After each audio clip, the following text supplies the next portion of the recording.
Boa noite, irmãos e irmãs da Igreja Família Cristã. Saudade aí de todos vocês, saudade de ter um contato mais próximo, da gente poder estar mais junto, da gente poder se abraçar. É um tempo de reclusão, de isolamento, mas que a gente entende ser necessário, né? Em face de tudo que a gente tem vivido aí esses dias. E cremos em Deus que em breve a gente vai estar se vendo, a gente vai estar junto novamente, podendo assim se alegrar, né? Vamos preparar a festa. Mas, irmãos, hoje eu vou ter o privilégio de poder pregar a palavra de Deus aqui, nessa plataforma. Aprendi recentemente, essa semana, tive umas aulinhas de como poder postar esse vídeo.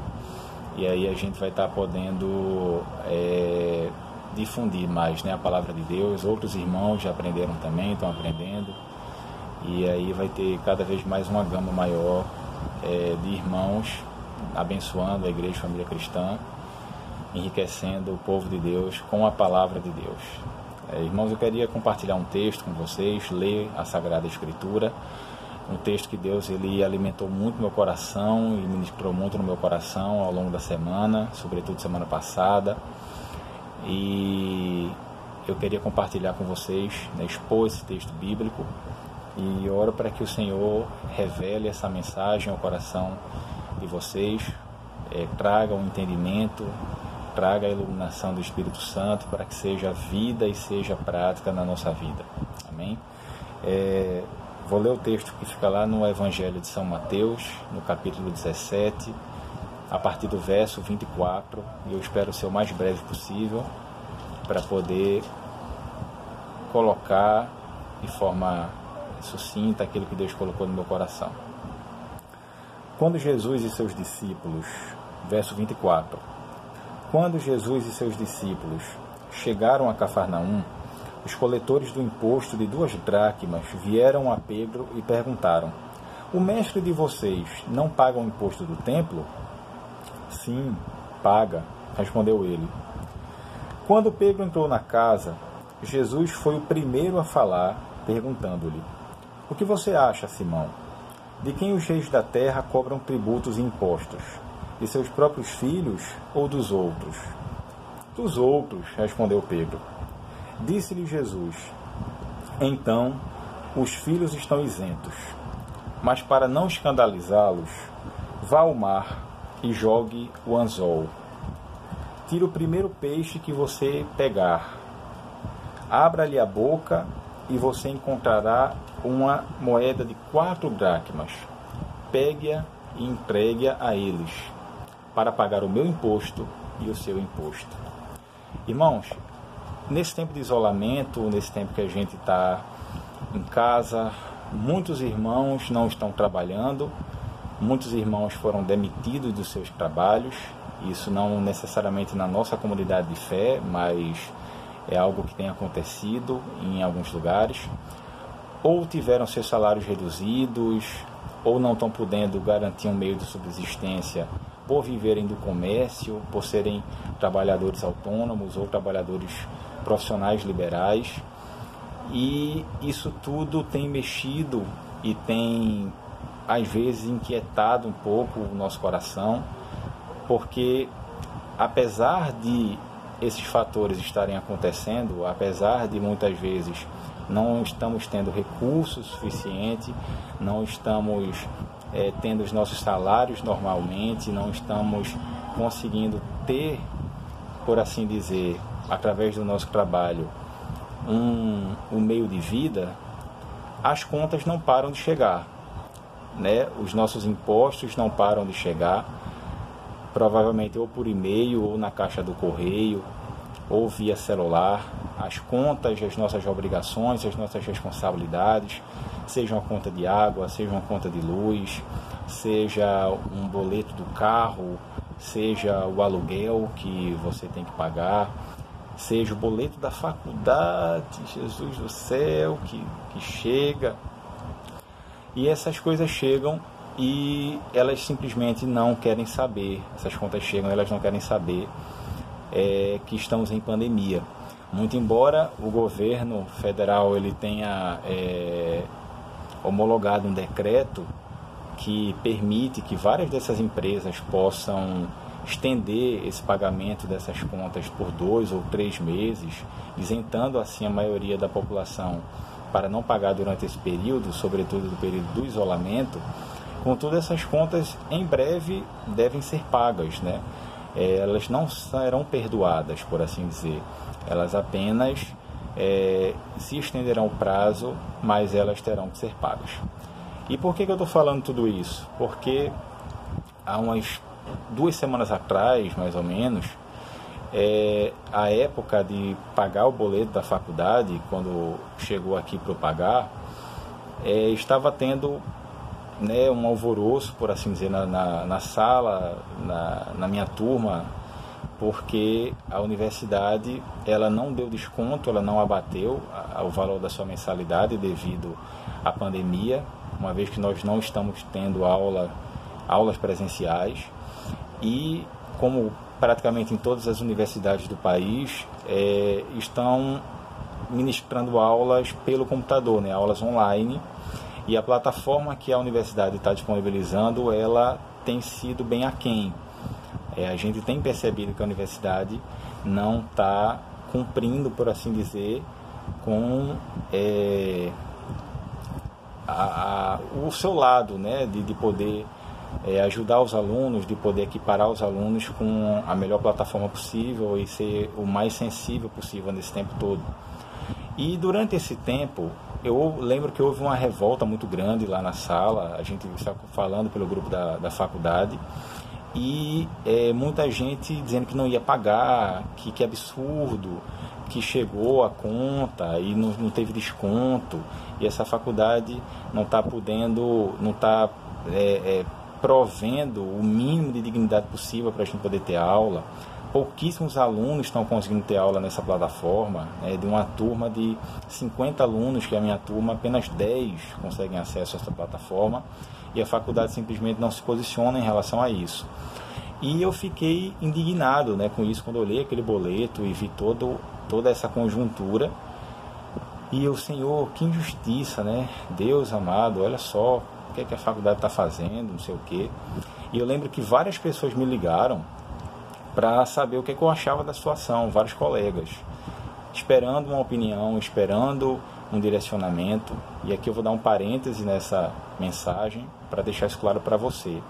Irmão, você que é um filho de Deus, uma filha de Deus, a Bíblia fala que você é sal e luz dessa terra, e porque você brilha, as pessoas à sua volta, sobretudo pessoas que não conhecem a Deus, elas esperam encontrar em você e em mim, nesses tempos de crise, nesse tempo de controvérsias, elas esperam encontrar na gente uma palavra de sobriedade, elas esperam encontrar na gente um direcionamento vindo da parte de Deus, um conselho sábio, uma direção prudente. Então, daí a nossa responsabilidade como filhos e filhas de Deus, que temos em tudo o que nós formos falar, a gente ter muito cuidado e ponderar, porque nós somos rodeados por uma grande nuvem de testemunhas, e as pessoas, elas leem a Bíblia através da gente. As pessoas que não conhecem Jesus, a Bíblia que elas têm para ler é o seu testemunho, são as palavras que você fala, são os conselhos que você dá, sobretudo as atitudes que você tem. Então, que isso fique gravado na nossa mente. Então, antes de eu poder falar e ligar para algumas pessoas para expressar aquilo que eu estava achando, o Senhor me lembrou esse texto, o Senhor me lembrou essa passagem que eu havia meditado, e Ele reverberou algumas verdades eternas aqui no meu coração, relembrou, encheu meu coração de fé e de esperança e de temor, de saber que eu sou um discípulo de Jesus Cristo, e isso tem implicações muito sérias, não apenas privilégios maravilhosos. Então, do mesmo jeito que a gente enfrenta esses dilemas de ter que pagar impostos todos os dias, todos os meses, isso não é uma coisa que é um privilégio só nosso. Na época de Jesus enfrentava isso. Esse texto está falando para a gente que essa era uma realidade vivenciada pelo Senhor, pelos seus discípulos e por todo o povo judeu. Então, no texto que a gente leu aqui, fala que alguns cobradores de impostos chegaram a Pedro e vieram cobrar de Pedro o imposto correspondente para a manutenção do templo. E perguntaram a Pedro se o Senhor Jesus, ele pagava esse imposto. Esse imposto ele fora determinado desde a época de Moisés, quando o Senhor preconizou isso na lei mosaica, dizendo que quando fosse haver um recenseamento, uma contagem no povo, ou então quando precisasse fazer sempre a manutenção do tabernáculo, que fosse exigido de cada judeu varão que tivesse a partir de 20 anos de idade, que pagasse um determinado valor, que na época era em prata, né, na época de Moisés, e convertendo-se para esse valor nos dias de Jesus, correspondiam a essas 2 dracmas, que eram equivalentes a um salário de 2 dias de um trabalhador comum. É como se hoje uma pessoa que ganha salário mínimo, em média, o seu dia sai a R$50. Então, uma dracma era equivalente a R$50. Um exemplo, tá? Estou dando um exemplo só para os irmãos terem uma noção. E 2 dracmas eram equivalentes a R$100, que por assim dizer eram 2 diárias de um trabalhador comum. Então, por que eles perguntaram a Pedro se Jesus pagava aquele imposto? Bem, Jesus era um mestre, Jesus era um rabino. E naquela época era muito comum pessoas que serviam no templo, mestres, rabinos, sacerdotes, escribas, muitos deles eram isentos de pagar esse imposto por causa do serviço que eles prestavam a Deus, por assim dizer. Mais à frente nos evangelhos a gente consegue perceber que na verdade eles lucravam com esse dinheiro e eles comiam, por assim dizer, a gordura das ovelhas, né, usando uma linguagem bem veterotestamentária aqui. Ou seja, eles sugavam o dinheiro do povo e acabavam enriquecendo às custas da fé do povo de Deus. Então, Pedro de imediato responde, sim, ele paga. Talvez Pedro falou isso ou porque Jesus realmente pagava, como bom judeu que era, ou porque talvez Pedro pensou que isso talvez, se ele falasse que ele não pagasse, geraria um problema para Jesus, né? Os publicanos poderiam achar que Jesus era um insurgente e estava querendo causar problema e não pagar os impostos do templo. A questão é que do tempo de Jesus e nos seus discípulos, eles também tinham que lidar com essa questão de pagar impostos todos os dias. E a Bíblia fala, inclusive, para a gente, posteriormente, o apóstolo Paulo, em Romanos, capítulo 13, do nosso dever de pagar tributos, de pagar impostos e cumprir assim com o nosso dever de cidadão, não apenas porque é obrigação da gente fazer, mas, sobretudo, por questão de consciência. Então, quando eu estava nesse dilema, eu fiquei pensando, Deus, que injustiça pagar esse valor completo, fora que nesse tempo eu estava sem dinheiro para poder pagar esse valor. Eu falei isso para algumas pessoas mais próximas, mas o meu salário foi reduzido, eu recebo ofertas, né? E o projeto ele paga uma parte do meu salário. E há 1 mês atrás, 2 meses atrás, uma pessoa que me ofertava, e era uma parte considerável do meu salário, ela não pode mais ofertar, que reduziu abruptamente o meu salário. E é óbvio que pela misericórdia de Deus o Senhor vai sustentando e vai provendo o que a gente precisa, mas enfim, era uma situação muito incerta de eu não saber como seria o início do mês. Eu não tinha garantias de que eu teria dinheiro para poder pagar as minhas contas, poder pagar aquele débito, além do sentimento de injustiça que eu estava sentindo no meu coração. Foi quando o Senhor me lembrou essa primeira verdade, de que é um dever nosso, não apenas como cidadãos, mas como filhos de Deus, pagar nossos impostos e pagar nossos tributos, não apenas porque isso é obrigação, mas por uma questão de consciência para com Deus. Só que esse texto que eu li, o Senhor encheu meu coração, porque ele me lembrou que não apenas eu devo pagar meus impostos, mas ele me lembrou o porquê que eu devo pagar os meus impostos. O Filho de Deus, irmãos, é aquele que faz as coisas não apenas por fazer. Nós fazemos porque existe uma razão por trás daquilo que fazemos. Nós fazemos porque Jesus orientou que nós fizéssemos de determinada forma alguma determinada ação. Por exemplo, quando Jesus ele vai ensinar sobre o dever do cristão, né? Fica subentendido que por você ser um cristão, você teria uma vida de oração, uma vida de devoção, uma vida de piedade. Então ele ensinando sobre como nós orarmos, ele deixa bem claro que quando nós formos orar, não orem como os fariseus, ou seja, os fariseus também oram. Ele chega a falar também, não orem como os pagãos, ou seja, os pagãos também oram, só que eles oram de uma maneira errada e por uma motivação errada. Ou seja, não apenas vocês devem fazer essas ações, mas vocês devem fazer pelo motivo certo que leva vocês a fazerem essas ações. A mesma coisa quando ele fala sobre dar ofertas, sobre ser generoso com os pobres, ser generoso com os necessitados. Ele fala que tanto os pagãos como os fariseus também faziam aquilo, só que eles faziam exatamente o que a gente faz, só que por razões diferentes. A gente vê, por exemplo, os espíritas, outras linhas heréticas também, que acreditam e dão grande ênfase na assistência social, nas boas obras, e acham que isso vai salvá-los. Ou seja, a ação que eles estão fazendo, servir os pobres, servir as pessoas, é muito boa, mas o que leva eles a fazerem, a motivação deles, não é a motivação que Jesus deseja que nós tenhamos. Eles estão enganados nisso.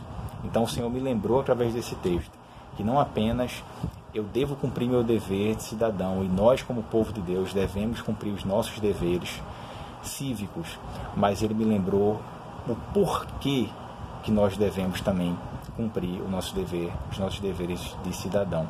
Eu queria ministrar algumas coisas para vocês aqui que o Senhor colocou no meu coração. A primeira coisa que o Senhor me lembrou do porquê que eu devo pagar os meus impostos é quando Jesus ele fala que ele propõe uma parábola a Pedro, assim que Pedro chega na casa, e Jesus pergunta para ele a seguinte coisa: o que você acha, Simão? De quem os reis da terra cobram tributos e impostos? De seus próprios filhos ou os dos outros? Pedro fala, dos outros. E Jesus chega e fala, então os filhos estão isentos, mas para não escandalizá-los, vá lá e pague. A primeira coisa que o Senhor ministrou no meu coração, que eu queria compartilhar com os irmãos, é que nós pagamos os nossos impostos e nós pagamos e cumprimos com os nossos deveres cívicos para não escandalizar os outros, para revelar o caráter manso, humilde e abnegado de Jesus Cristo.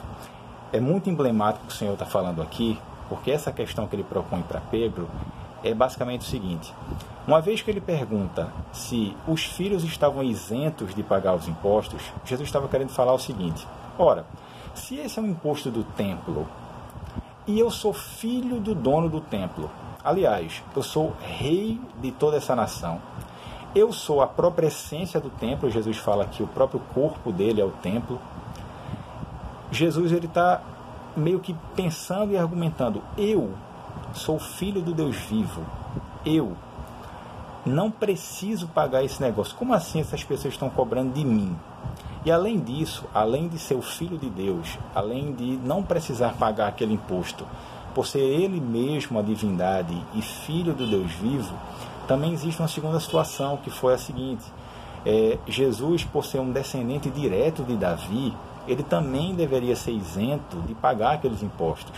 Porque na ocasião que Davi derrotou Golias, uma das promessas que o rei Saul fizera para qualquer varão que se propusesse a enfrentar Golias e o matasse, eram as seguintes: ele disse que iria dar grandes riquezas para aquele varão, ele disse que iria dar a sua filha mais velha em casamento, e também iria dar isenção de impostos para a casa do pai daquele varão e a sua descendência. Ou seja, Jesus era descendente direto de Davi, e por ser filho de Davi, deveria também, por mais um motivo, ser isento de pagar os seus impostos.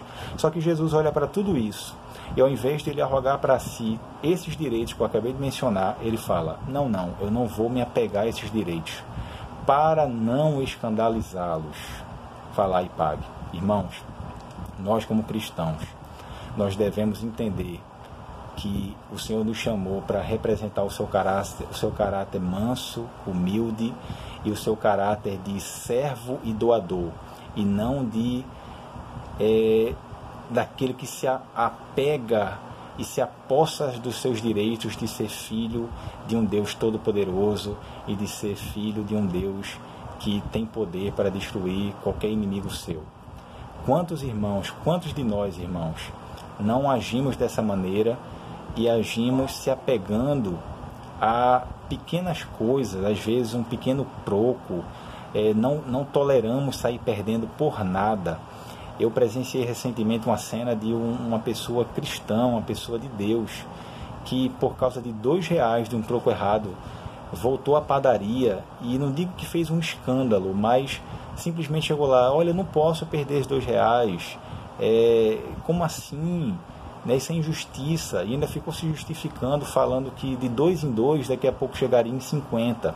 Ou seja, é um caráter, é uma atitude, irmãos, que muitas vezes nós tomamos, que não expressa essa atitude de Jesus de abrir mão dos seus direitos para não escandalizar os outros.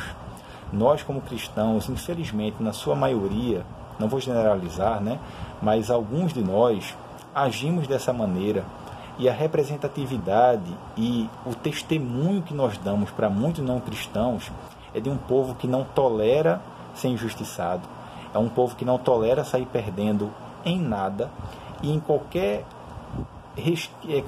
menção de ameaça que nós possamos vir a sofrer, nós se utilizamos da prerrogativa de sermos filhos de Deus para meio que querer ameaçar as pessoas. Eu já vi muito isso também, pessoas dizendo: você pensa que você está falando com quem? Eu vou orar e Deus vai responder.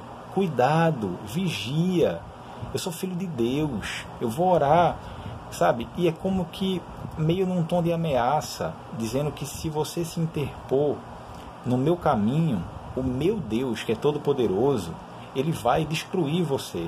E Jesus ensina para a gente nessa passagem: não, sendo eu filho do Deus vivo e tendo todo o direito para não pagar aquele imposto, para não escandalizar, para deixar claro que o meu caráter é humilde e manso. Jesus, falando acerca dele mesmo, disse: eu sou manso e humilde de espírito. Ele chega para Pedro e fala: vai lá, Pedro, paga. E o Senhor lembrou isso ao meu coração. Ainda que aparentemente você esteja vivendo a injustiça e você ache que é injusto você pagar, seja essa conta, seja o dízimo, irmãos, não deixemos de dizimar também.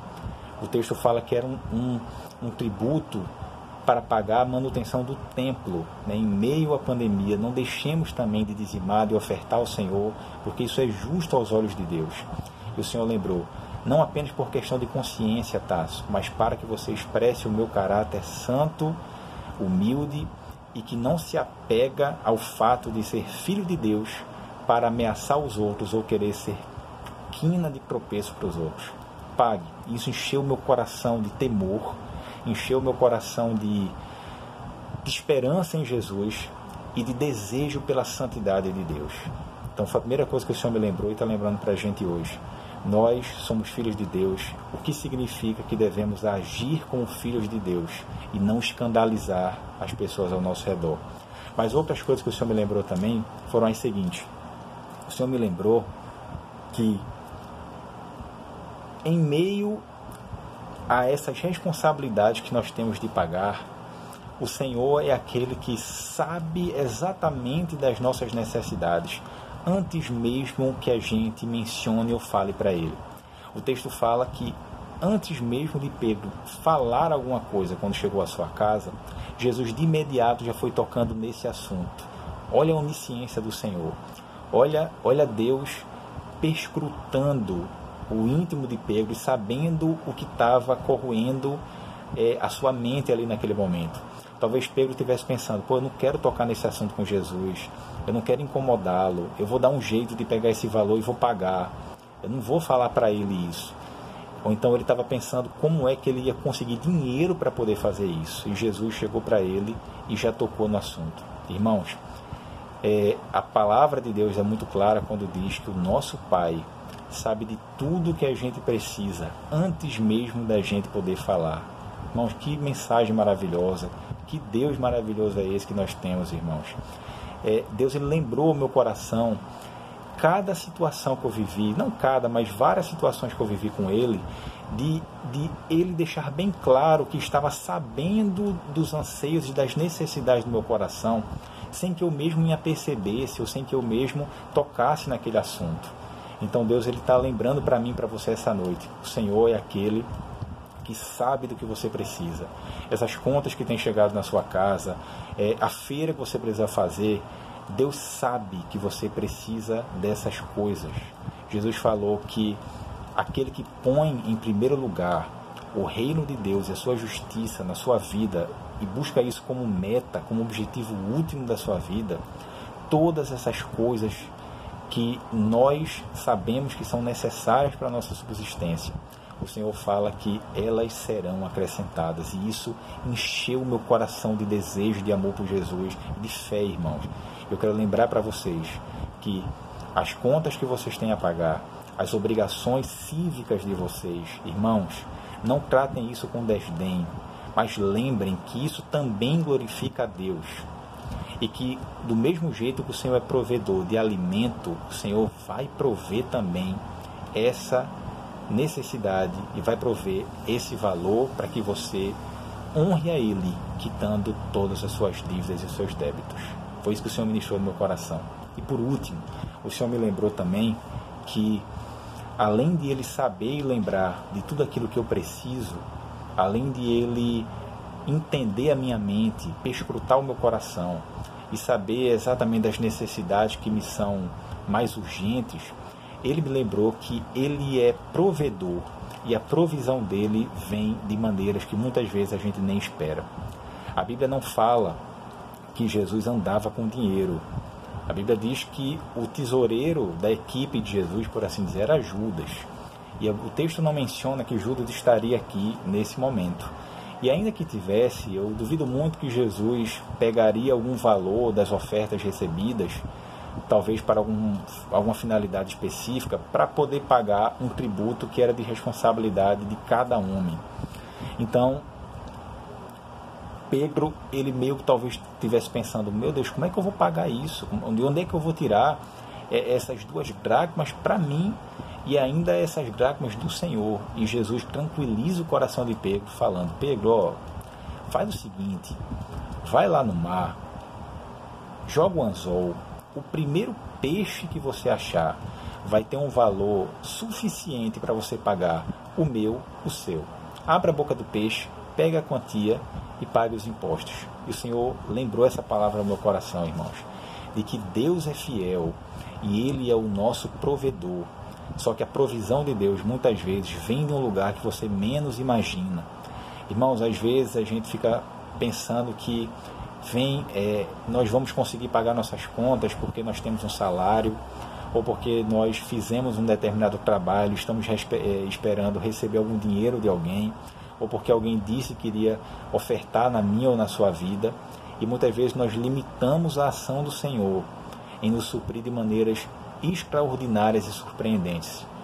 Eu queria lembrar para os irmãos isso, que Deus é o Deus que é dono do ouro e da prata. O Senhor é o Deus de toda a provisão. E a provisão do Senhor é abundante e pode chegar de lugares inimagináveis na minha e na sua vida. Eu conversava com uma pessoa essa semana e essa pessoa estava me confidenciando que estava enfrentando alguns problemas financeiros, mas estava tudo no controle e confiava na provisão do Senhor. E um dia depois, ou 2 dias depois que eu conversei com essa pessoa mandou uma mensagem para mim falando que foi contemplada sem esperar nesse auxílio seguro-desemprego que o governo está liberando. Ela se cadastrou sem esperar e não tinha a menor expectativa, mas porque Deus sabia que ela estava com necessidades pontuais e específicas, liberou.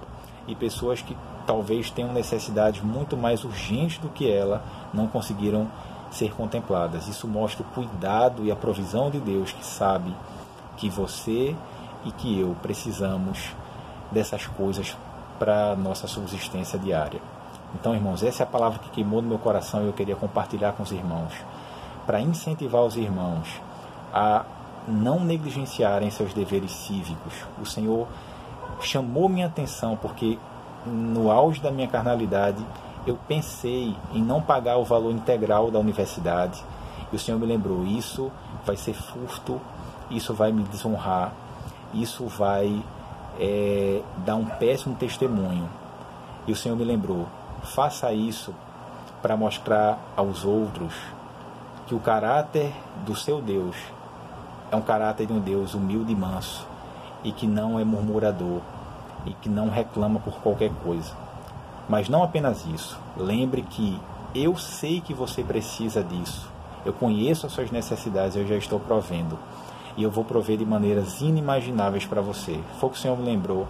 E ao longo dessas 2 semanas eu vi a provisão abundante do Senhor.